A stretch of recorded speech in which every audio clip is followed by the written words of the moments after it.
एक जमाना था जब यूपीए की सरकार यहां पर चलती थी और यूपीए की सरकार चलती थी तब पाकिस्तान से हर रोज आतंकवादी घुसते थे, हमारे जवानों के सर काट कर ले जाते थे। दिल्ली के दरबार में कोई उफ तक नहीं करता था, माथे पर जूं नहीं रेंगती थी।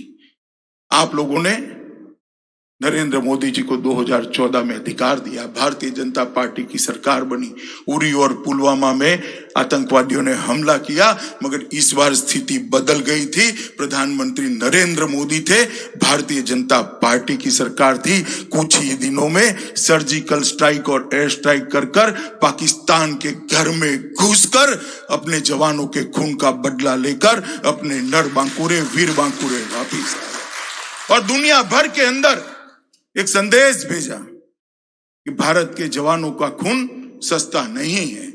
अगर कोई हमारे जवानों के साथ छेड़खानी करेगा तो उसको परिणाम भुगतने पड़ेंगे। और मित्रों, इससे एक आतंकवाद के खिलाफ जीरो टॉलरेंस का संदेश गया है। और दूसरा टर्म शुरू होते ही 70 साल से कई मुद्दे ऐसे थे जिनको कोई छूने की हिम्मत नहीं करता था। वो मुद्दे देश की एकता और अखंडता के साथ जुड़े थे, देश की सुरक्षा के साथ जुड़े थे। देश का हर नागरिक और बंगाल का तो हर नागरिक विशेषकर चाहता था कि कश्मीर के अंदर धारा 370 और 35A को हटा दिया जाए, क्योंकि बंगाल के ही नेता थे, बंगाल के ही सुपुत्र थे श्यामा प्रसाद मुखर्जी, जिन्होंने अपने जीवन का बलिदान कश्मीर में 370 के आंदोलन के लिए कश्मीर की भूमि पर दिया। और हम भारतीय जनता पार्टी के कार्यकर्ताओं के लिए गौरव है कि हमारी पार्टी के पहले राष्ट्रीय अध्यक्ष ने कश्मीर के लिए कश्मीर की भूमि पर बलिदान दिया था। और मैं तो जब से कार्यकर्ता बना 14 साल की उम्र से, तब से नारे लगाते थे हम लोग कि जहां हुए बलिदान मुखर्जी वो कश्मीर हमारा है। मगर एक कसक रह जाती थी, दिल में एक दर्द रह जाता था कि धारा 370 और 35 है, तब तक कश्मीर हमारा नहीं है।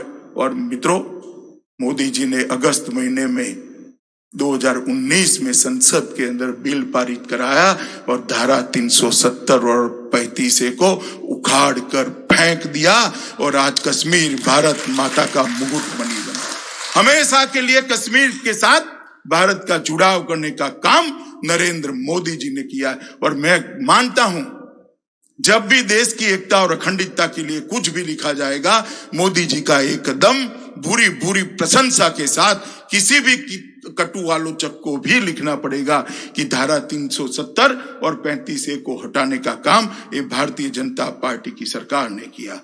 देश के करोड़ों लोग चाहते थे कि जहां श्री राम का जन्म हुआ वहां भव्य राम मंदिर बने, सब लोग चाहते थे।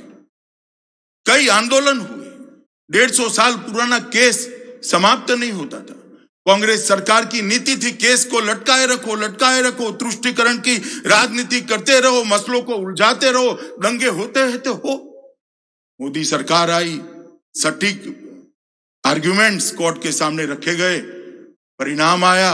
और मोदी जी ने अभी गत ही लोकसभा के सेशन के अंदर, लोकसभा के अंदर भव्य राम मंदिर के निर्माण के लिए ट्रस्ट की रचना की घोषणा कर राम मंदिर का रास्ता प्रशस्त कर दिया। और कुछ ही महीनों में आसमान को छूता हुआ प्रभु श्री राम का मंदिर, जहां श्री राम का जन्म हुआ था, उसी भूमि पर हम देख पाएंगे। मैं मानता हूं, न केवल देश के बाहर रहने वाले करोड़ों लोगों के मन की श्रद्धा को नरेंद्र मोदी जी ने परवान चढ़ाया है।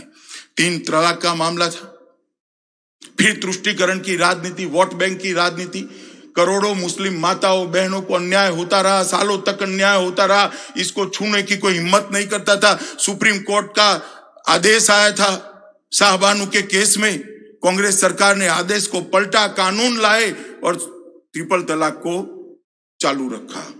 मोदी सरकार ने मुस्लिम माताओं और बहनों को, बच्चियों को अपना अधिकार देने का कदम उठाया और ट्रिपल तलाक को तलाक देकर संविधान के बाहर निकलने का।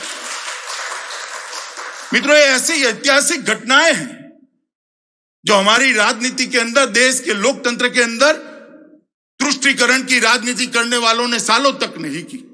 मोदी जी ने एक झटके में ये किया है। और मैं